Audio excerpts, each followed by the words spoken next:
Allô, bonsoir mes élèves. Comment vous allez? J'espère que tout le monde se porte bien. Ok. Vous écoutez la voix de votre enseignant, Monsieur Alassani, votre enseignant d'informatique au complexe scolaire La Fraternité. Ok.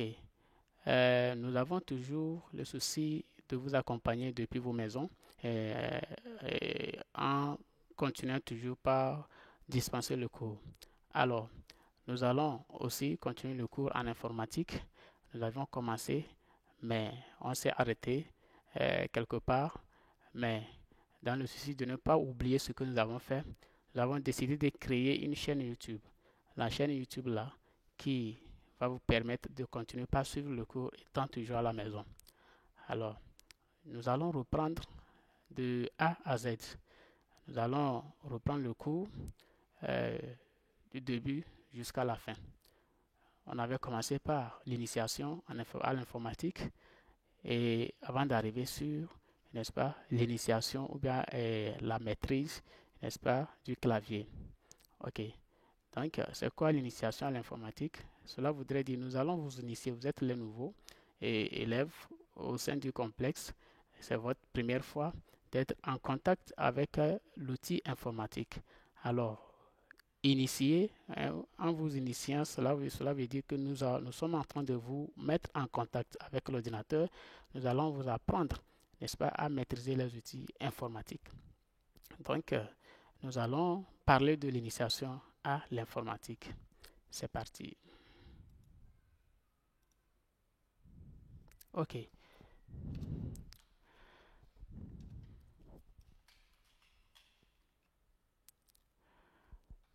OK. Aujourd'hui, tout le monde parle de l'informatique. Hein? Vous rentrez dans n'importe quelle maison aujourd'hui, vous rentrez dans n'importe quel service, on parle de l'informatique. Alors, nous allons tout d'abord définir, n'est-ce pas, le mot informatique. C'est quoi l'informatique? En définition, nous avions dit que l'informatique est l'ensemble des disciplines et des techniques scientifiques spécifiquement applicables au traitement de l'information effectuée par des moyens automatiques. Vous voyez, ça c'est la définition générale, en général, du mot informatique. Mais lorsqu'on était en classe, on avait résumé cette définition en disant l'informatique est une science du traitement de l'information. Vous comprenez? C'est une science du traitement de l'information. C'est ce que nous avons dit euh, lors de la définition de ce mot informatique. Vous comprenez? Ici, le terme que vous voyez ici, c'est un terme. N'est-ce pas? Si on vous demande de définir le mot informatique selon Larousse, c'est ce que vous pouvez voir euh, comme la définition du mot informatique. Mais en termes très simples, c'est une science qui permet de traiter les informations. OK?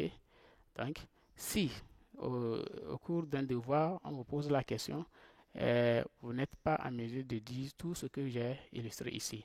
Vous pouvez tout simplement dire que l'informatique, c'est une science de traitement de l'information. Vous me comprenez? Et nous allons définir aussi ce que c'est que l'information. OK?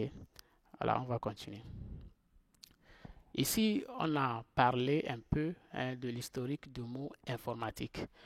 Nous avions, n'est-ce pas, énuméré certains, c'est-à-dire que comment le mot informatique a été créé, la naissance de ce mot informatique. OK?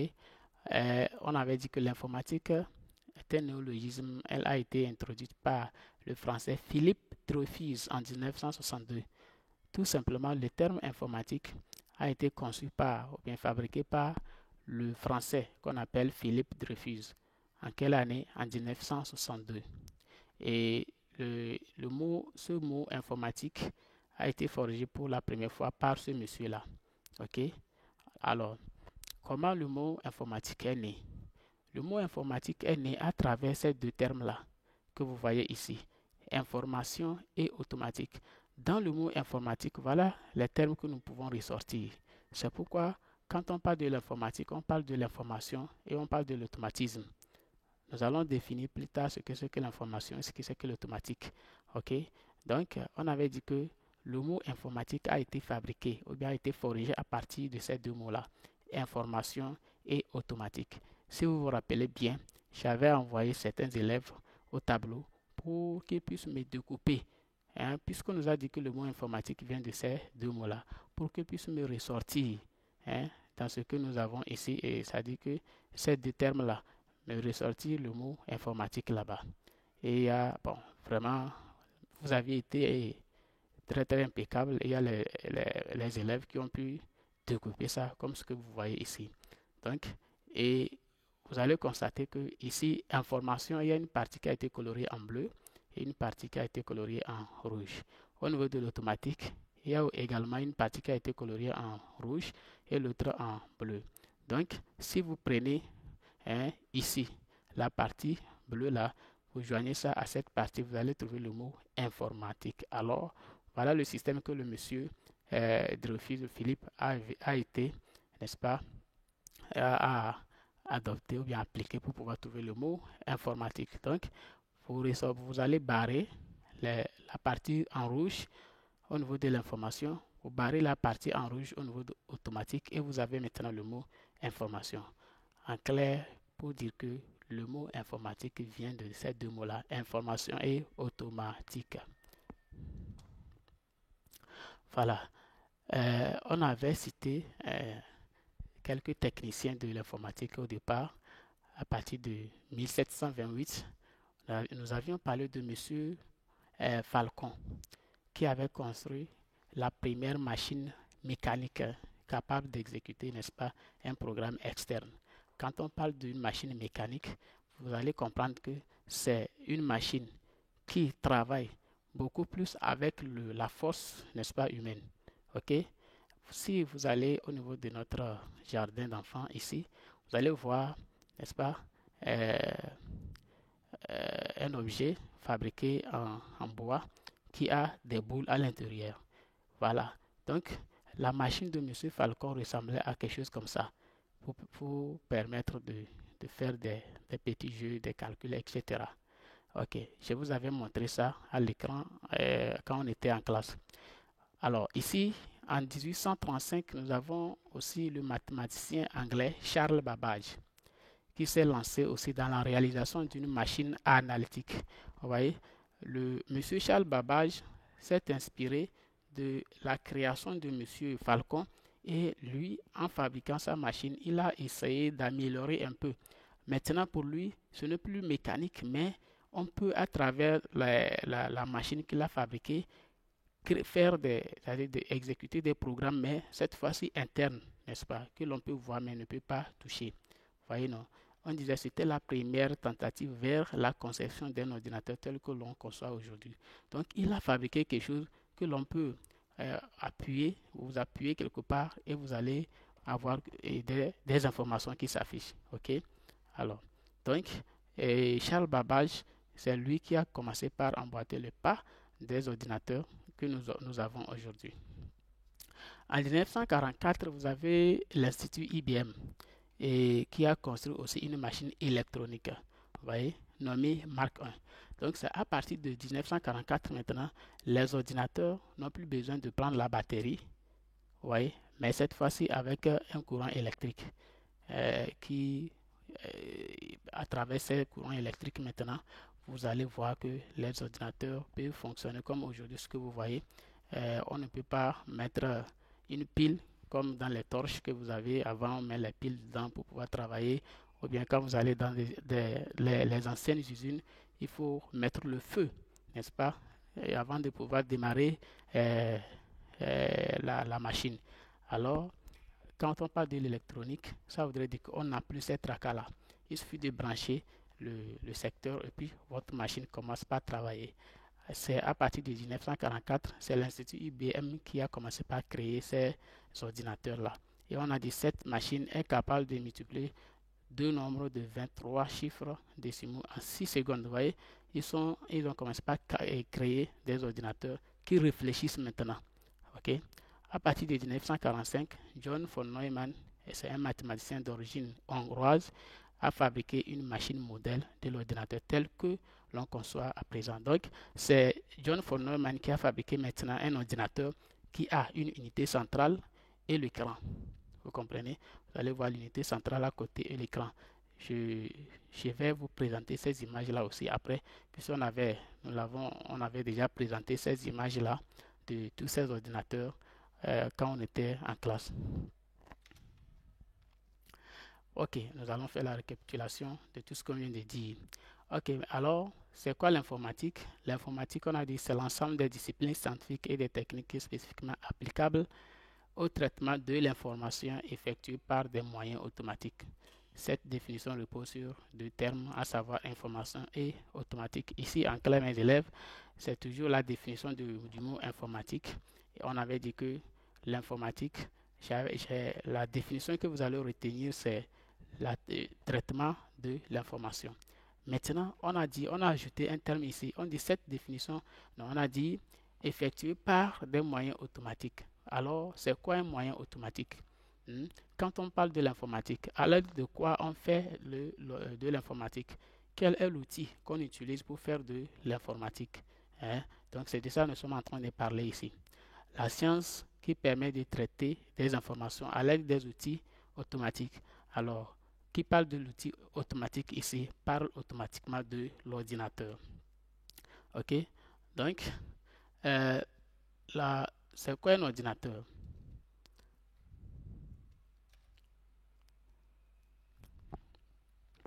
Avant d'arriver, bon, nous allons donner la définition du mot ordinateur. Avant d'arriver sur le mot ordinateur, nous allons prendre d'abord définir ce que c'est que l'information avant d'arriver sur le mot ordinateur. Ok? Ok.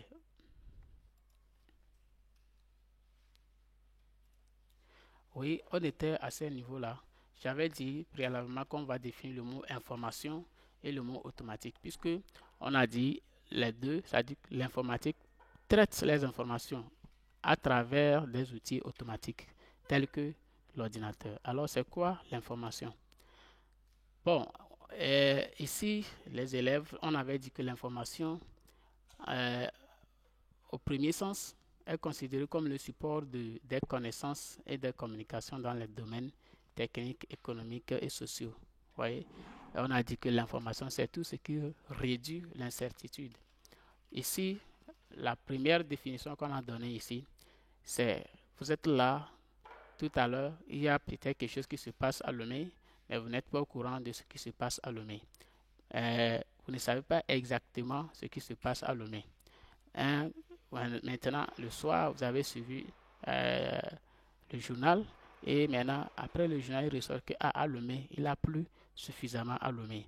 Alors, vous avez reçu une information, n'est-ce pas, qui vous dit ce qui s'est passé au niveau à Lomé. Ok. Maintenant, dans le domaine informatique, on a dit c'est la signification attribuée à une donnée. Vous voyez, si je prends, vous allez voir, on a dit numérique ou bien image, ou bien le texte. Vous voyez, qu'est-ce que j'ai écrit ici? J'ai écrit le mot information. En voyant le mot information, ça me donne en même temps l'idée de quelque chose. Donc, ce terme-là, information que j'ai écrit ici, n'est-ce pas? C'est une information en même temps pour moi. Parce que quand je parle de l'information, ça veut dire que je suis en train de vouloir apprendre quelque chose. Donc, dans le domaine informatique, c'est la signification qu'on attribue à quelque chose. Si j'ai écrit par exemple 8 quelque part ici, en voyant le chiffre 8, c'est une information. Ça voudrait dire que j'ai 8. Ici, le chiffre que je viens de voir, ou bien le texte que je viens de voir ici, ça signifie le terme 8. Quand je vois une image, peut-être on a dessiné un singe, en voyant l'image là déjà, je sais que l'image là c'est le singe. L'image là s'appelle singe, donc j'ai reçu une information. Peut-être qu'on peut dessiner un singe qui est en train de manger de la banane. En voyant l'image là en même temps, vous avez une information. Comme je parle des textes, on écrit Abalo et Afi vont à l'école. Abalo et Afi, ces textes-là, ça vous donne une information de ce que Abalo et Afi sont en train de faire. Ok? Donc, en définition, l'information, c'est la signification qu'on donne à une donnée, qu'on attribue à une donnée. Ok? Maintenant, on parle de l'automatique. C'est quoi l'automatique? On a dit c'est l'ensemble des opérations qui s'effectuent sur les informations. Si toutes les opérations, si je dis par exemple, saisissez-moi le texte, ou bien je mets 1 plus 1 au tableau, vous voulez traiter ça sur l'ordinateur, vous écrivez 1 plus 1 égale 2. Tout à l'heure, vous avez fait de ce que le thème que je vous ai laissé au tableau, une information que vous avez traitée. Quand vous avez écrit 1 plus 1, ce n'est pas vous qui allez donner la réponse, mais au CP1, on nous a appris à calculer avec les bâtonnets. Il faut prendre 1 là, ajouter ici, et ça donne 2. Alors, la machine vous ressort automatiquement la réponse. N'est-ce pas? Ce système, n'est-ce pas? La manière, l'ensemble, n'est-ce pas, des opérations que l'ordinateur effectue pour pouvoir ressortir la réponse, n'est-ce pas, au traitement des données que vous êtes en train de faire. C'est ça qu'on appelle automatique. Vous avez compris? Donc, maintenant, c'est quoi l'ordinateur? Un ordinateur, c'est quoi? Quand on parle on ne peut pas parler de l'informatique sans parler de n'est-ce pas, de l'ordinateur. C'est comme on parle de la température. Quand on parle de la température, pour prendre la température de quelqu'un tout à l'heure, il faut un thermomètre. Vous comprenez? On ne peut pas parler de la température, reconnaître la température de quelqu'un sans tenir, n'est-ce pas, un thermomètre. Ou soit du moins un outil qui nous permettra de pouvoir détecter la température de quelque chose. Alors, l'ordinateur, c'est un outil très capital pour, n'est-ce pas, dans le domaine de l'informatique. Alors, un ordinateur est une machine électronique qui peut être programmée pour pouvoir traiter les informations d'une manière automatique et rationnelle. Ok? Donc, nous sommes encore revenus sur le mot information et le mot automatique. Vous comprenez?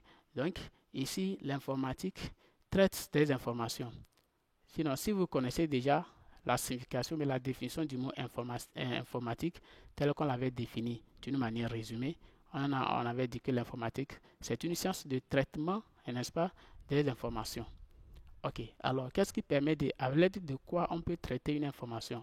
Une information est traitée à l'aide d'un outil qu'on appelle ordinateur. Alors, si on vous demande de définir un ordinateur, tout simplement vous dites l'ordinateur, c'est une machine permettant de traiter les informations. Vous comprenez? C'est très simple. Si on vous pose la question, qu'est-ce qu'un ordinateur? Un ordinateur, c'est une machine qui permet de traiter les informations d'une manière automatique. Vous comprenez? Et rationnel, c'est que quand vous posez une question à l'ordinateur, l'ordinateur ne va pas vous donner la réponse qu'elle ne connaît pas. L'ordinateur vous donne une réponse exacte dans le domaine dans lequel vous l'avez posé la question. Alors, un ordinateur, c'est une machine qui permet de traiter les informations. Ok. Alors, ici, lorsqu'on parle de l'ordinateur, il faut savoir que nous avons plusieurs types d'ordinateurs. Vous comprenez? On distingue plusieurs types d'ordinateurs, à savoir les ordinateurs de bureau. On a ce qu'on appelle ordinateur de bureau, ou soit on a ce qu'on appelle les PC. PC veut dire tout simplement personal computer ou bien personal computer. On avait parlé de ça. PC veut dire personal computer.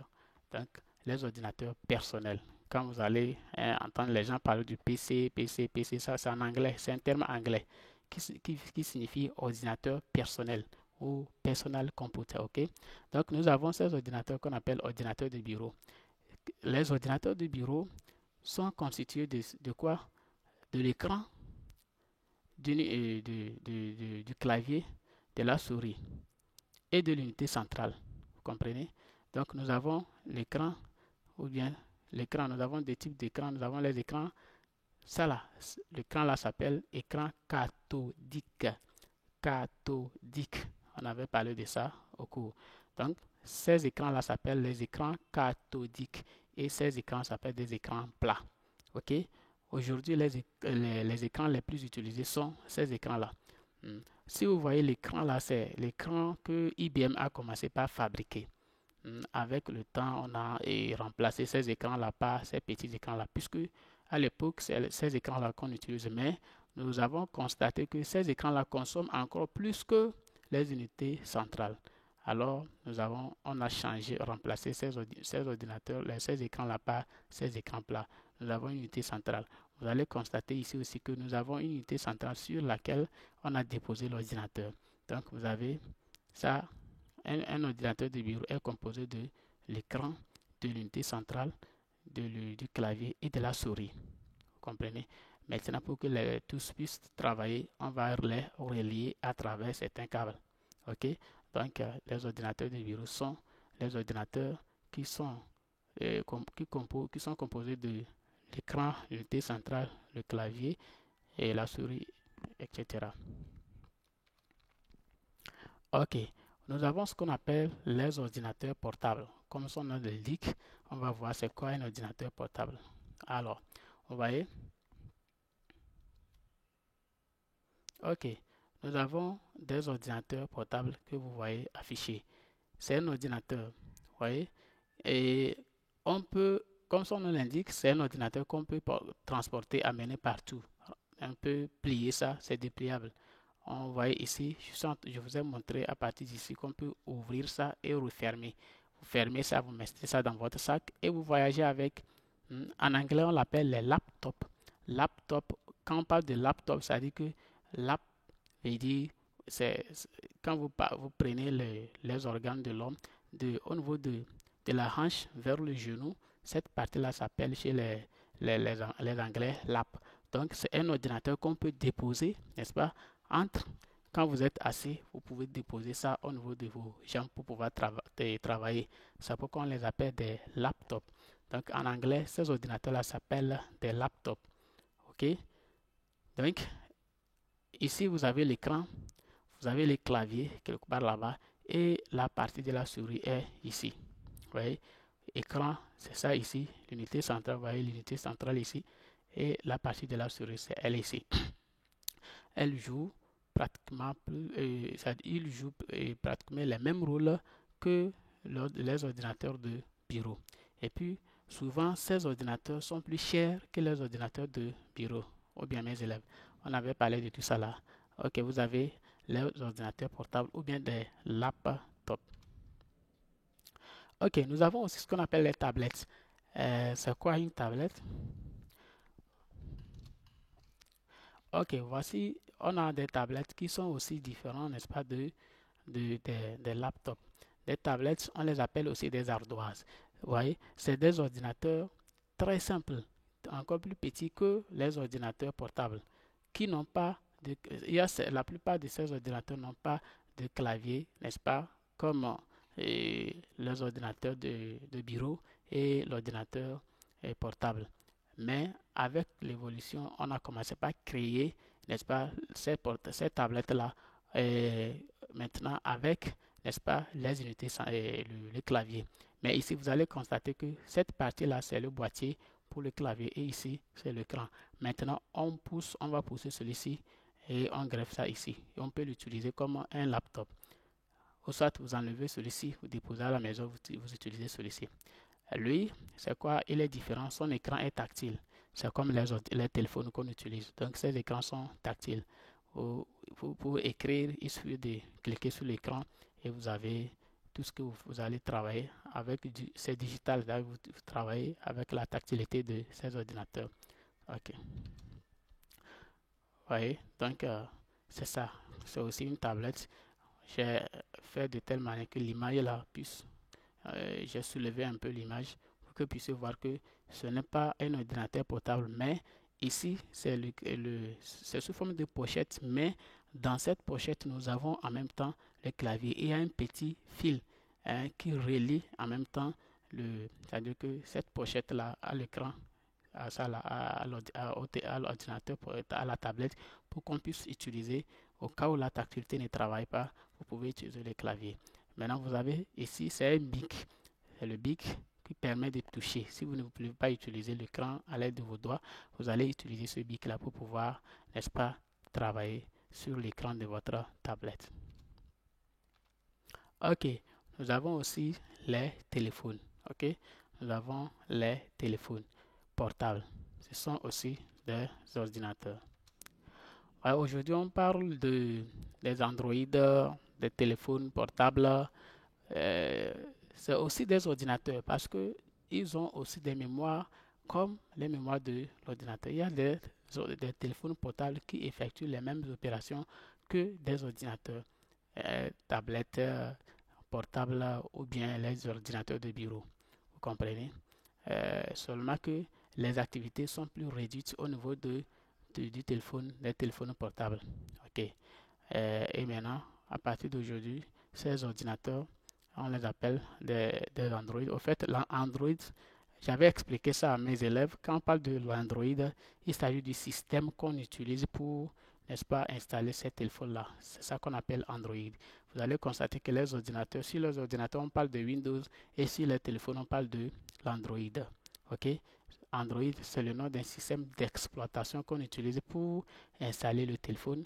Et Windows, c'est le nom d'un système d'exploitation qu'on utilise pour installer les ordinateurs. Mais aujourd'hui, le Microsoft a fabriqué aussi des ordinateurs, des téléphones qui prennent aussi les systèmes Windows. C'est exactement comme des ordinateurs. OK? Voilà. Donc, nous allons nous arrêter ici et revenir parler de ce qu'on appelle notion du système informatique. À plus et à bientôt.